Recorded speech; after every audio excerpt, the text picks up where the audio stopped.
হ্যাঁ guys, welcome back my new another blog. তো আমি তোমাদের এসবি বেঙ্গল ব্লগ। তো আজকে আমি আর বাবু হুট করে প্ল্যান হচ্ছে জাস্ট সাডেনলি চলে এসেছি আমরা চন্দননগর। এখন আপাতত মানমন্ডে আছি, একটু অন্ধকার আছে ওই সামনে যাই। তো সবাই জানো এখন চলছে জগদ্ধাত্রী পুজো, আজকে হচ্ছে অষ্টমী। তো এখন যাচ্ছি, চলেই এসছি আর কি।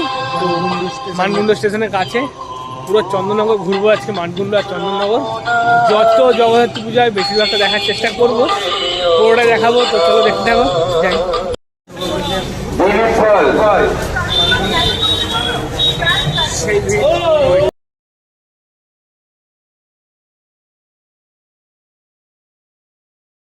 তো মানকুণ্ড স্টেশনের সামনে যে সবথেকে বড় টিম পুজোটা হয়, ঢুকবো না, বাট বাইরে দেখাচ্ছি।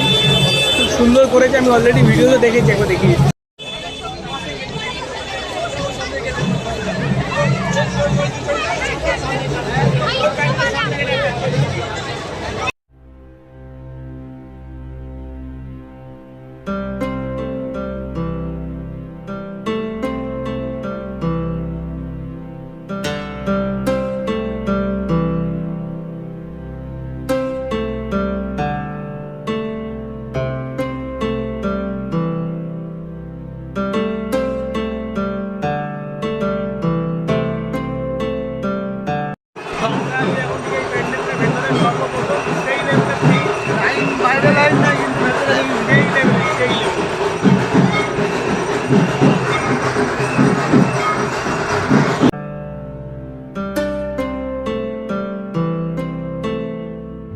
এটা ছিল আমাদের চন্দননগরে এসে মানকুণ্ডের সর্বপ্রথম ঠাকুর। ভিউটা অমায়িক করে দিল, নেক্সট দেখি। এটা কিন্তু একদম মানকুণ্ড স্টেশনের সামনে, ঠিক আছে? প্রথম পুজো এটাই চলে যাই এগিয়ে।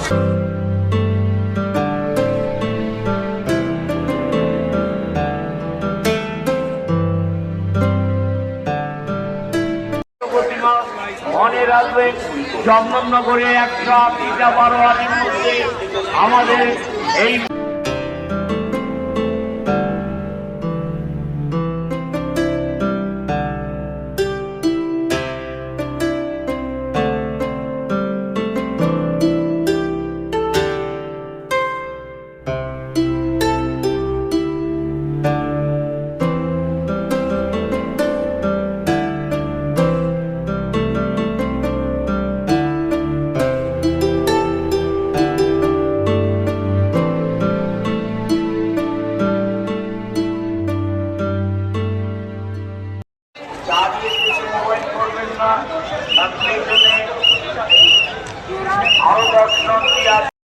তো মানকুণ্ড থেকে এখন আমরা চলে এসেছি চন্দননগর রানীবার কাছে দর্শন করতে। আর এখানেও ঠিক এই লেভেলের ভিড়। তো একটা প্যান্ডেলে ঢুকেছিলাম, সেই লেভেলের ভিড়, মানে বাইরেটা ফাঁকা, বাট ভেতরে গিয়ে পুরো ঘেমে ছানের অবস্থার কোনো ব্যাপার। চলো রানীবাগে দেখাই।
কিন্তু চন্দননগরের পুরো ঢুকে পড়েছি, ওখানে রানীমা দেখেছি। এখন আস্তে আস্তে এটা কোন দিকটা ঢুকছি ভাই?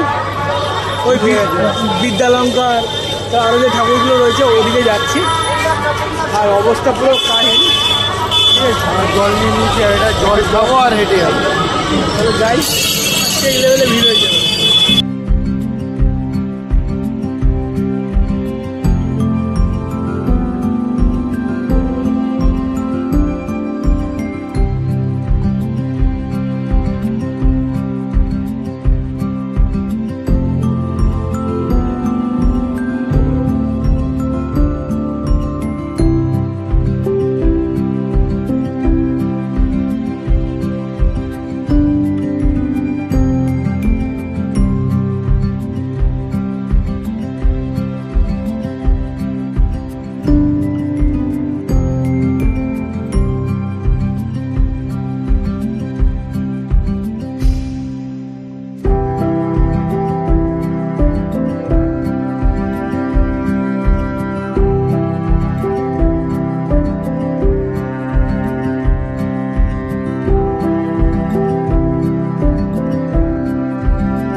ঠিক আছে।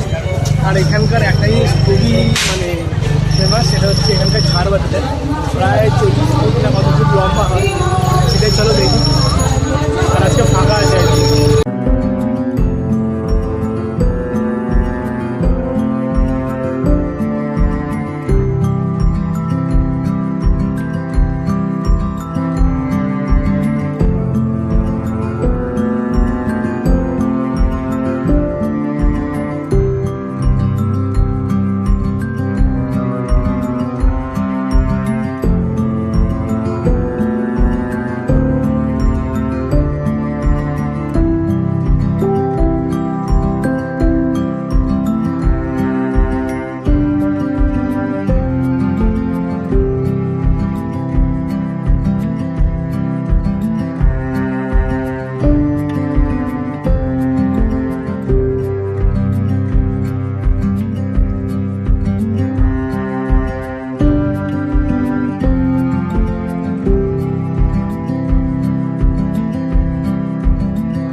ও ভাই সাহেব, এখানকার লাইটিংটা জাস্ট লেভেলের লাগছে, ঠিক আছে? মানে এত লাইটিং। বিদ্যালঙ্কার কোথায়? তো এখন যাচ্ছি বিদ্যালঙ্কার, যেটা একটা মন্দিরের মধ্যে পুজোটা হয়। অ্যাম্বিয়েন্সটা খুবই সুন্দর আর লাইটিং অসাধারণ লাগে, একবার দেখা যায়।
ব্লগ অলরেডি ঠাকুর দেখা কমপ্লিট, এখন সোজা বাড়ি। তাই তোমাদের ভিডিওটা সব ভালো লাগে, যদি ভালো লাগে তো লাইক কমেন্ট সাবস্ক্রাইব করো।